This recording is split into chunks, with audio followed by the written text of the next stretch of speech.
Hello friends, welcome to my food friend. ఈరోజు ఈ వీడియోలో పుదీనా అలాగే ఎండుమిర్చితో చేసే రోటి పచ్చడి రెసిపీని చూపిస్తున్నానండి. పుదీనా ఫ్లేవర్ అంటే నచ్చని వాళ్ళు కూడా ఎంతో ఇష్టపడి తినేంత కమ్మగా ఉంటుంది. మరి లేట్ చేయకుండా వీడియో స్టార్ట్ చేద్దాం. ఫస్ట్ ఈ రెసిపీ కోసం స్టవ్ మీద ప్యాన్ని ఉంచి అందులోకి 1 టేబుల్ స్పూన్ వరకు ఆయిల్ని వేసుకోండి. ఆయిల్ కొద్దిగా వేడెక్కిన తర్వాత 15 నుంచి 20 ఎండుమిర్చిలని ఇలా సగంలోకి కట్ చేసి వేసుకోండి. మంటని లో ఫ్లేమ్లోకి తగ్గించి అన్నీ కూడా సమానంగా వేగేలాగా కలుపుకుంటూ ఫ్రై చేసుకోండి. ఇవి కొద్దిగా వేగిన తర్వాత ఇందులోకి 1 టేబుల్ స్పూన్ వరకు ధనియాలను యాడ్ చేసుకోండి. ఈ ధనియాలను కూడా ఒక 30 సెకండ్ల పాటు ఫ్రై చేసుకుంటే సరిపోతుంది. ఈ ధనియాలు కూడా కొద్దిగా వేగిన తర్వాత ఇందులోకి ఒక చిన్న చింతపండు ముక్కను కూడా యాడ్ చేసుకొని ఫ్రై చేసుకోండి. అలాగే వీటితో పాటే పొట్టుతో సహా ఒక 5-6 వెల్లుల్లిపాయలని కూడా యాడ్ చేసుకోండి. వీటిని కూడా ఒక 30 సెకండ్ల పాటు ఫ్రై చేసుకుంటే సరిపోతుంది.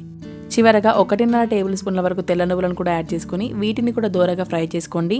ఇవన్నీ బాగా వేగిన తర్వాత స్టవ్ ఆఫ్ చేసుకొని వీటన్నింటిని ప్లేట్లోకి తీసుకొని పక్కన ఉంచుకోండి. ఇవి పూర్తిగా చల్లారిన తర్వాత మిక్సీ పట్టుకోవాలి. నెక్స్ట్ అదే ప్యాన్లోకి 1 టీ స్పూన్ వరకు ఆయిల్ని వేసుకోండి. ఆయిల్ బాగా వేడెక్కిన తర్వాత ఫ్రెష్గా కడిగి పెట్టుకున్న 4 కట్టల పుదీనాని ఇందులోకి యాడ్ చేసుకోండి. ఈ పుదీనాని మంటని మీడియం ఫ్లేమ్లో ఉంచి వాటర్ అంతా బాగా ఇనికిపోయి ఆయిల్ పైకి తేలిందాకా కలుపుకుంటూ ఫ్రై చేసుకోవాలండి. వాటర్ అనేవి ఎక్కడా కూడా ఉండకూడదు. చూడండి, ఇలా పుదీనా డ్రైగా అయిన తర్వాత స్టవ్ ఆఫ్ చేసుకొని పూర్తిగా చల్లారనివ్వండి. నెక్స్ట్ ఒక మిక్సీ జార్ తీసుకొని అందులోకి మనం ముందుగా ఫ్రై చేసి పెట్టుకున్న స్పైసెస్ని యాడ్ చేసుకుందాం. వీటిని ఫైన్ పౌడర్ లాగా బ్లెండ్ చేసుకున్న తర్వాత పుదీనాను యాడ్ చేసుకోవాలి.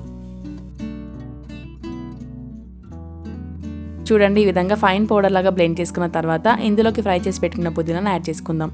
ఇందులోకి వాటర్ని యాడ్ చేయాల్సిన అవసరం లేదండి. నెక్స్ట్ వీటన్నింటిని కూడా ఫైన్ పేస్ట్ లాగా బ్లెండ్ చేసుకొని పక్కన ఉంచుకోండి. చూడండి, ఇక్కడ పచ్చడి కన్సిస్టెన్సీ అనేది ఈ విధంగా ఉంటుంది. చివరగా ఇందులోకి టేస్ట్కి తగినంత సాల్ట్ని యాడ్ చేసుకొని మరొకసారి బ్లెండ్ చేసుకోండి. నెక్స్ట్ పచ్చడికి తాలింపు కోసం స్టవ్ మీద ప్యాన్ తీసుకొని అందులోకి 2 నుంచి 3 టేబుల్ స్పూన్ల వరకు ఆయిల్ని వేసుకోండి. ఆయిల్ బాగా వేడెక్కిన తర్వాత 1 టీ స్పూన్ వరకు పోపు గింజలను యాడ్ చేసుకోండి.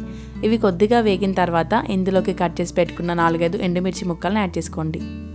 అలాగే ఒక రెబ్బ కరివేపాకును కూడా వేసి 1 నిమిషం పాటు ఫ్రై చేసుకుంటే సరిపోతుంది. చివరగా 1/2 టీ స్పూన్ వరకు పసుపును కూడా వేసి ఇవి కొద్దిగా వేగిన తర్వాత ఇందులోకి మనం గ్రైండ్ చేసి పెట్టుకున్న పచ్చడిని యాడ్ చేసుకుందాం. ఈ పుదీనా రోటి పచ్చడి కన్సిస్టెన్సీ అనేది కొద్దిగా గట్టిగా ఉంటుంది కాబట్టి తాలింపులో ఆయిల్ కొద్దిగా ఎక్కువ వేస్తేనే బాగుంటుందండి. ఇంతే అండి, పుదీనా ఎండుమిర్చితో చేసే రోటి పచ్చడి రెసిపీ చాలా అంటే చాలా టేస్టీగా ఉంటుంది. మరి మీరు కూడా తప్పకుండా ఈ రెసిపీని ట్రై చేయండి. ఈ వీడియో కనుక మీకు నచ్చినట్లయితే ప్లీజ్ మన ఛానల్ని తప్పకుండా సబ్స్క్రైబ్ చేసుకోండి. అలాగే ఇలాంటి మంచి మంచి రెసిపీస్తో రోజు మీ ముందుకు వస్తాను. Thank you for watching.